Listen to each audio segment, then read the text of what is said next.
I could tell you stories after stories. Experiences. You like football, don't you? Yeah. Memories. You look in and just see an old stadium that, is by the side of the highway. I don't see it that way. Legends. As far as I'm concerned, it was the best ever. History. 1956, as you know, we had Abner Haynes and Leon King. You're going to have to throw the ball really to move against North Texas State consistently. Fouts Field has drawn within its stands more than just a line of scrimmage. For thousands of North Texas alum, it all started right here, but for some, it began a little bit earlier. I'll start back when I transferred here in 1950. We were playing in the old stadium where the library is located. See those stones around the library? That's actually part of the end zone of the old stadium, the old North Texas Stadium. And I remember walking by that point and thinking, I wonder what it was like, to see a game there. Played there, and then they built the stadium my senior year. Boy, when we played that first game, we thought we were into Cotton Bowl. The year was 1952, and the season was football, when North Texas suited up for the first time in the locker room. But as you can imagine, it was a much different time. We might have 55 players on the team at that time. Now they have 100. We didn't have face masks, and the old helmets we had were those, if you've seen them.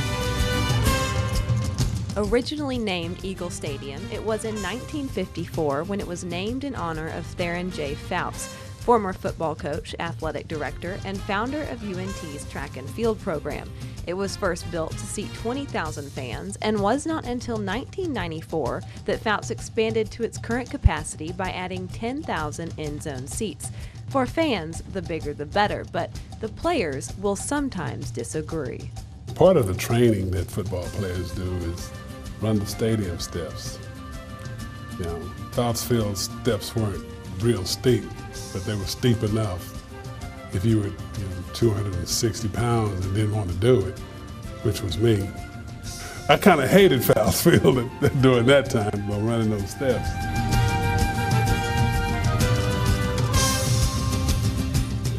Practices, games, and Mean Green fans are what we normally see when looking at Fouts, but what has happened underneath its stands has also left its mark.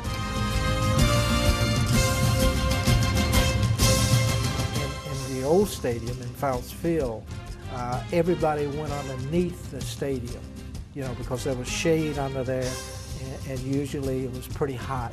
So that's where we would go to get prepped to go out to practice. You're talking about a difficult time. You're talking about 1956 to 1960. You're talking about Dr. Matthews, who was the president of our university, and dealing with the time of integration. When I would practice out here, he would be hid under the stadiums, watching. His extra point is good, and North Texas State comes out, goes 80 yards in 3 minutes and 11 seconds. It takes 10 plays to do it, and they go up 7-0. We'll be back right after this. And so the history of Fouts may run a little deeper than you may have thought. For every player who has run out of the tunnel,